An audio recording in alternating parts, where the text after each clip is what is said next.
திருப்பூர் மாவட்டம் பல்லடம் அரசு ஆண்கள் மேல்நிலைப் பள்ளியில் சுமார் 600க்கும் மேற்பட்ட மாணவர்கள் பயின்று வருகின்றனர்.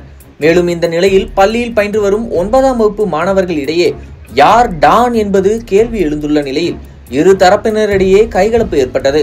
மேலும் மாணவர்கள் பள்ளி சீருடையிலேயே சண்டையிட்டுக் கொண்ட காட்சிகள் சமூக வலைதளங்களில் வெளியாகி பரபரப்பை ஏற்படுத்தியுள்ளது.